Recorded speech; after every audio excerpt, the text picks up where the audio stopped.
घोसी उपचुनाव में समाजवादी पार्टी और इंडिया गठबंधन की शानदार जीत हुई, जिसके बाद समाजवादी पार्टी के नेता और इंडिया गठबंधन के नेता बेहद खुश नजर आ रहे हैं। लेकिन वहीं दूसरी तरफ बीजेपी बेहद खामोश है। लेकिन बीजेपी ही नहीं, कोई और है जो बीजेपी से भी ज्यादा परेशान है।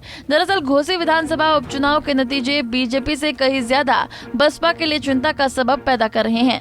बता दें कि मायावती ने घोसी सीट पर अपना उम्मीदवार नहीं उतारा था और इसके साथ ही अपील की थी कि बसपाई वोट न करे या फिर नोटा दबाएं। इसके बावजूद बसपा के मूल वोटर्स ने बड़ी संख्या में सपा के पक्ष में वोट किए हैं। इससे एक बात साफ दिख रही है कि बसपा के मूल वोटर्स का वोटिंग पैटर्न अब बदल रहा है और उनकी पसंद बीजेपी की बजाय सपा बन रही है।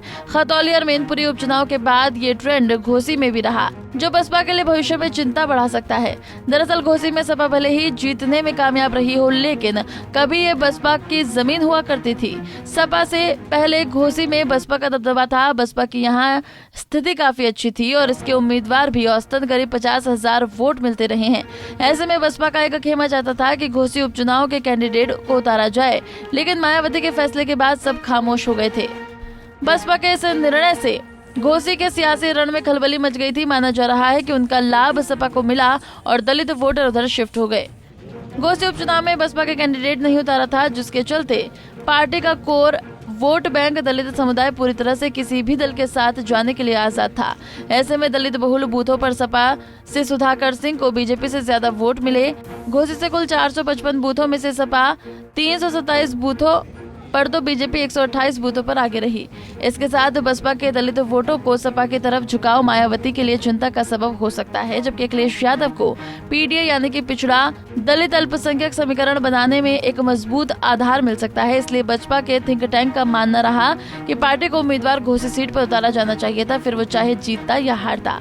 मायावती ने 2024 के लोकसभा चुनाव में अभी तक किसी के भी साथ जाने का मन नहीं बनाया है। गठबंधन के बजाय अकेले चुनावी मैदान में उतरने की रणनीति पर काम कर रही है। लेकिन घोसी उपचुनाव के नतीजों से एक संकेत मिलने लगे हैं कि दलित समुदाय के वोटिंग पैटर्न्स बदल रहे हैं। दलितों ने सपा को समर्थन देकर ये जरूर जता दिया है कि समीकरण को वो बदल भी नहीं सकते, मगर मायावती इस सीट से प्रत्याशी उतारा होता तो शायद नतीजा कुछ और भी हो सकता था। बसपा के कैंडिडेट उपचुनाव में न होने से गोला गोकर्ण सीट, रामपुर लोकसभा विधानसभा और स्वार टांडा विधानसभा सीट पर भले ही बीजेपी को फायदा मिला हो, लेकिन मैनपुरी लोकसभा सीट और अब घोसी लोकसभा सीट पर सपा को फायदा मिला है, जबकि खतौली में आरएलडी के लिए फायदेमंद साबित हुआ था। इस तरह से एक बात के संकेत मिल रहे हैं कि दलित समुदाय का मिजाज सपा के गठबंधन को लेकर बदल रहा है। इससे पीछे वजह यह है कि दलितों में जाटव समुदाय वैचारिक रूप से बीजेपी विरोधी है।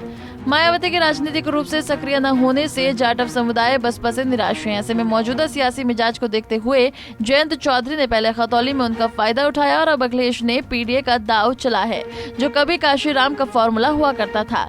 खतौली सीट पर जयंत चौधरी ने गुज्जर समुदाय से आने वाले मदन भैया को उतारा था और चंद्रशेखर आजाद के जरिए दलितों को साधने का दाव चला था। बीएसपी ने इस चुनाव में भी प्रत्याशी नहीं उतारा था। ऐसे में आरएलडी जाट गुज्जर मुस्लिम दलित समीकरण को साधने में सफल रही है। इसी के बाद अखिलेश यादव ने मैनपुरी लोकसभा सीट और उसके बाद अब घोसी में दलित पिछड़ा अल्पसंख्यक समुदाय को साधने की स्ट्रेटजी बनाई, जो सियासी तौर पर उनके लिए मुफीद साबित हुई। दलित वोटों का झुकाव सपा की तरफ देख बसपा थिंक टैंक का मानना है कि ऐसा ही वोटिंग ट्रेंड रहा तो भविष्य में चिंता बढ़ सकती है। ऐसे में पार्टी के कार्डर आधारित काम तेज किया जाए तो बसपा की स्थिति में सुधार हो सकता है। सभी बूथों और सेक्टरों पर कार्डर कैंपों को तेज करके दलित वोट बैंक को जोड़े रखा जा सकता है। गैर जाटव दलित पहले ही बीजेपी के साथ चला गया है और पार्टी के साथ जाटव वोट ही बचा है।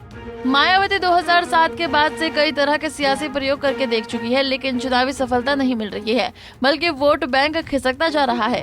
2024 के यूपी विधानसभा चुनाव में दलित ब्राह्मण फॉर्मूला बनाने की कोशिश की थी, लेकिन सफल नहीं रहा। ऐसे में बसपा का जोर दलित समुदाय समीकरण पर है, लेकिन कार्डर कैंपों में सर्व समाज पर फोकस है। इस तरह से मुस्लिम दलित के अलावा पिछड़े व सवर्ण समुदाय के लिए भी कैंप किए जाएंगे। हाल ही में बसपा ने आर्थिक रूप से पिछड़े सवर्णों को अपने एजेंडों में शामिल किया है। बसपा सुप्रीमो मायावती अपने बयानों में उनका भी जिक्र कर रही है। कोशिश ये है कि वर्ष 2007 के विधानसभा चुनाव की तरह लोकसभा चुनाव 2024 में भी बसपा अपना ग्राफ बढ़ाए। अब देखना होगा कि बसपा के कोर वोट बैंक का सपा की तरफ से बढ़ते झुकाव के लिए मायावती क्या सियासी दाव चलती हैं। Bureau report, Punjab Kesari TV. हमसे जुड़े रहने के लिए हमारे YouTube चैनल को सब्सक्राइब करें और नई वीडियो की नोटिफिकेशन के लिए बेल आइकॉन को दबाएं। अगर आप ये वीडियो Facebook पर देख रहे हैं तो लाइक जरूर करें और ज्यादा से ज्यादा शेयर करें। धन्यवाद।